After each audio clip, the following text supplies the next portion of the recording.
Hello दोस्तों, good morning all of you. आप लोग देख रहे हैं मेरे चैनल को, ये मुझे बड़ी खुशी की बात है। आज हम आपको मॉडल पेपर को जो इम्पोर्टेंट है वही क्वेश्चन को हम बता रहे हैं। देखिए, सबसे पहले बहुविकल्पी बताते हैं, अति लघुत्तरी बताते हैं, लघुत्तरी एक एक लेसन को बताते हुए जाएंगे कि पहले लेसन में आपको क्या पढ़ना, दूसरे लेसन में आपको क्या पढ़ना। सिर्फ इम्पोर्टेंट क्वेश्चन को ही हम आप बताएंगे, बाकी आप कुछ नहीं बताएंगे। देखिए क्वेश्चन नंबर 1, ध्यान से सुनिएगा। हम लिखेंगे नहीं क्योंकि समय एक दिन का है और हमको बहुत ज़्यादा पढ़ाना है, आप लोगों को भी बहुत ज़्यादा पढ़ना है, इसलिए आप समय बर्बाद ना करते हुए आप मेरी बात को ध्यान से सुनिए और उसको लिखने का प्रयास करिए। क्वेश्चन नंबर 1 है, बीजांड का वह स्थान, ध्यान सुनिए, बीजांड का वह स्थान जहां बीजांड वृत्त जुड़ा होता है उसे क्या कहते हैं। एक बार और क्वेश्चन सुनिए, बीजांड का वह स्थान जहां बीजांड वृत्त जुड़ा होता है उसे क्या कहते हैं, उसे क्या कहते हैं। आंसर रहेगा नाभिका कहते हैं। क्या कहते हैं? नाभिका कहते हैं। अगर आपको बीजांड से संबंधित कहीं कुछ भी आता है, देखिए ट्री बता देते हैं, बीजांड, अगर बीजांड से संबंधित कहीं कुछ आ रहा है तो नाभिका उसका आंसर होगा। ठीक है, एक क्वेश्चन में बता दिया। इसको नाभिका को इंग्लिश में हम ये क्या बोलते हैं, हाइलम कहते हैं। क्या कहते हैं? हाइलम। कभी कभी एग्जाम में नाभिका के स्थान पर हाइलम लिख देता, हाइलम, तो लोग कंफ्यूज मत होइएगा, हाइलम ही क्या है, नाभिका है। अब देखिए क्वेश्चन नंबर दूसरा हम आपको बताते हैं। क्वेश्चन नंबर 2 क्या है, देखिए ध्यान से देखिए, क्वेश्चन नहीं समझ में आया। देखिए, बीजांड का वह स्थान, ध्यान सुनिए, बीजांड का वह स्थान जहां बीजांड वृत्त जुड़ा होता है उसे क्या कहते हैं, उसे नाभिका कहते हैं। देखिए एक नंबर 2 दूसरा में देखिए, दूसरे वाले क्वेश्चन में बहुसंगी दशा में पाई जाती है। ठीक है, बहुसंगी दशा में पाई जाती है। देखिए क्या पाई जाती है बताइए, सब लोग बताइए। बहुसंगी दशा में पाई जाती है, जिसका आंसर क्या है, पुमंग में। बहुसंगी दशा में क्या पाई जाती है, पुमंग, पुमंग। देखिए इसका आंसर ये है, पुमंग। बहुसंगी दशा में पाई जाती है, क्या पाई जाती है, पुमंग में। देखिए क्वेश्चन नंबर 3 है, आवृतबीजी पौधों में पुंकेसर।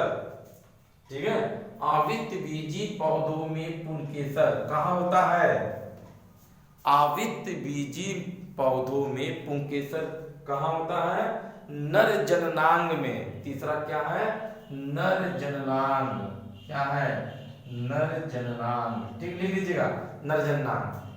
अगला क्वेश्चन देखिए।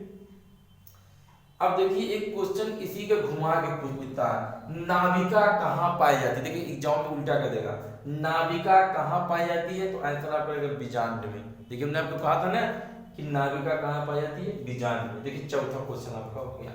पांचवा देखिए क्या है, पुष्पी, पुष्पी पादप का, सुनिए ध्यान से, पुष्पी पादप का कौन सा भाग, पुष्पी पादप का कौन सा भाग आगुणित यन होता, आगुणित यन होता। पुष्पी पादप का कौन सा भाग आगुणित यन होता है, तो इसका आंसर पांचवें का क्या है, नर युग्मक का। क्या आंसर है, नर युग्मक। ठीक है, देखिए जैसे ना से यन तो नर युग्मक का। ठीक है, आपको आया नहीं आया। ठीक है, देखिए इसमें इतने हमको इम्पोर्टेंट लग रहे थे, हमने आपको बता दिए। अब देखिए और भी क्वेश्चन हम आपको बता देते हैं कि जो आपका अगर कोई छूटा उठा है तो आप एकदम समझिए। बहुत ज्यादा पहले थोड़े से जितना इम्पोर्टेंट था हमने आपको बताया। पहले थोड़े देखिए, सबसे मोस्ट इम्पोर्टेंट आपका प्रागण है। क्या है, प्रागण। ये लॉन्ग क्वेश्चन में आएगा। देखिए हम आपको मिटा देते हैं, और थोड़ा देखिए मिटा दे रहे हैं। देखिए प्रागण क्या है, परागण। परागण को इंग्लिश में क्या कहते हैं, पॉलिनेशन। क्या कहते हैं, पॉलिनेशन। परागण परिभाषा किस किस की याद है भाई, याद है आप लोग को, कि आप लोग एकदम भूल भाल के खाए के बराबर कर दिए, नहीं याद है, फिर से सुनिए। परागण परिभाषा क्या बताइए तुम लोग, परागण बताइए, परागण क्या होता है, किसी को आना है, नहीं आ रहा, सब एकदम खत्म कहानी। परागण की नोट आप सब बनवाए हैं ना कि नहीं, नहीं आ रहा है। चलिए हम आपको बता देते। देखिए दोस्तों, परागण की परिभाषा तो हमने एक वीडियो इसमें बनाया है, आप मेरे प्लेलिस्ट में जाइए जहाँ बायोलॉजी है, उसी में से खोल कर उसको परागण को देख लीजिए, फिर भी थोड़ा सा हल्के में हम आपको बता देते हैं।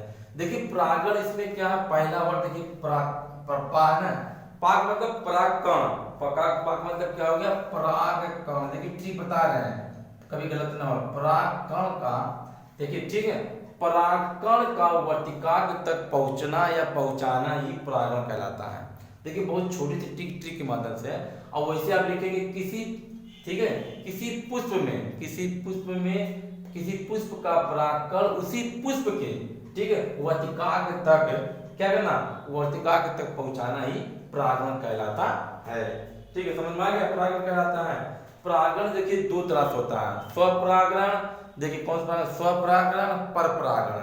स्वपरागण क्या होता है, जिस पुष्प में नर और मादा, ठीक है, जिस पुष्प में, देखिए इसका प्लेलिस्ट बना हुआ, आप देख लीजिए भी, वैसे भी यार तुम लोग को नहीं आता, बड़ी बड़ी चिंता होती है, ठीक है कि नहीं एकदम। देखिए जिस पुष्प में नर और मादा दोनों एक ही पुष्प में पाए जाते हैं, उसे क्या कहते हैं, परपरागण। क्या परपरागण या स्वपरागण, लोग बताइए तो क्या कहेंगे उसको, ध्यान से बताइए। स्वपरागण परपरागण कहाँ आ गया, एकदम पर बताओ कि आप लोग को नहीं आ रहा है एकदम पूरा, एकदम बड़ी बड़ी चिंता लग रही है, तुम लोग एकदम बेच खड़े हुए भैया, मैं एकदम पूरा बताइए, आप लोगों को नहीं आ रहा है एकदम नहीं था। हाँ देखिए अगर आपको नहीं आ रहा है, देखिए जैसे मान लीजिए एक स्वपरागण क्या है, स्वपरागण, एक दूसरा क्या है, परपरागण। देखिए स्वपरागण मतलब समझ रहे हैं, सेल्फ, परपरागण क्रॉस। तो जिस सेल्फ मतलब देखिए जिस पुष्प में नर और मादा दोनों एक ही पुष्प में पाए जाते हैं तो स्वपरागण कहते हैं। परपरागण जिसमें नर और मादा अलग अलग पुष्प में पाए जाते हैं उसे क्या कहते हैं, परपरागण। स्वपरागण जैसे सरसों देख लीजिए, परपरागण पपीता देख लीजिए, बहुत सी चीजें हैं। तो ऐसे स्वपरागण के लाभ बताइए, परपरागण की हानियां बताइए। देखिए परागण कितनी तरह से होता है, परागण देखिए 5 तरह से होता है, ठीक, परागण किससे होता है, 5 तरीके से होता है। कौन कौन से बता सकते हैं, देखिए नंबर 1 वायु द्वारा, नंबर 2 जल द्वारा, नंबर 3 देखिए आप लोग याद है नहीं, पंछियों द्वारा, नंबर 4 कीटों द्वारा, नंबर 5 बड़े बड़े जंतुओं द्वारा। ऐसे परागण को आप लिखना है। देखिए बहुत इंपॉर्टेंट, तो मॉडल पेपर बता रहे हैं बस आपको, परागण वर्ष चिन्ह कर डालिए, ठीक है। परागण के बाद आपका आता है फ्रूट, फलों का जिसमें अध्ययन करते हैं उसे फॉर्मूला, देखिए फ्रूट आप रट डालिए। फिर नंबर 2 पर, नंबर 3 पर आप क्या रटेंगे, पुष्प रट डालिए। अगर आपको नहीं आता है तो मेरे प्लेलिस्ट में जाइए, पुष्प को रट डालिए। नंबर 4 पर बीजांड, आप बीजांड देखिए उसको करिए, ठीक है। बस इस चैप्टर में इतना बहुत है। अगर ये बढ़ा सकते हैं तो भूलपोष बढ़ा लीजिए, क्या बढ़ाएंगे, भूलपोष, भूलपोष बढ़ा लीजिए। इस तरह देखिए ये पहला हमारा देखिए ये हो रहा है। देखिए एक क्वेश्चन देखिए, एक नंबर बहुत आता है, सैलिविया में परागण किसके द्वारा होता है, सैलिविया में परागण किसके द्वारा होता है, कीटों द्वारा होता है, ठीक है। और गुड़हल में किसके द्वारा परागण होता है, गुड़हल में किसके द्वारा परागण होता है, ये भी कीटों द्वारा होता है। देखिए जितने क्वेश्चन थे हमने आपको इम्पोर्टेंट बता दिए। अगर देखते हैं कि और छोटा है तो और बता देते हैं। देखिए क्वेश्चन टिप्पणी में इसमें लिखने आता है, टिप्पणी पर भी लिखने आता है कि उभयलिंगी और एक लिंगी में अंतर बताइए। एक क्वेश्चन ये भी लिख लीजिए, उभयलिंगी और एक लिंगी में अंतर बताइए, ठीक है। फिर अगला आज निषेध फल किसे कहते हैं, ये भी कह लीजिए। फिर अगला क्वेश्चन ये भी है, एक सेब को आभासी फल क्यों कहते हैं, एक सेब को आभासी फल क्यों कहते हैं, पुष्प का कौन सा भाग फल की रचना करता है। देखिए ये भी क्वेश्चन लिख लीजिए। अगर आप पढ़ते थोड़ा आवित बीजी पुष्प को भी पढ़ लीजिए, या मांतर फल किसे कहते हैं उसको भी थोड़ा पढ़ लीजिए, ठीक है। बहुभुरता अनिकेश फल, थोड़ा इसको भी देख लीजिए, मान लीजिएगा आगे तो आप क्या करेंगे, ठीक है।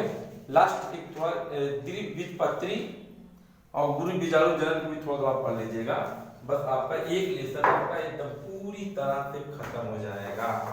और छोटे छोटे क्वेश्चन जो हैं आप उसको थोड़ा देख लीजिए एकदम। परागण तथा निषेचन में जैसे अंतर देख लीजिए, और आपका कुछ बच रहा है ना, ये एकदम सही है।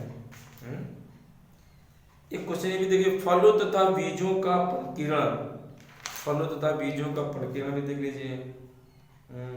परिभूणपोष तथा फल भित्ति में अंतर। बस इतना सही, इतना एक लेसन में बहुत आएगा। बस एक लेसन आपका समझ लीजिए क्लियर हो गया एकदम।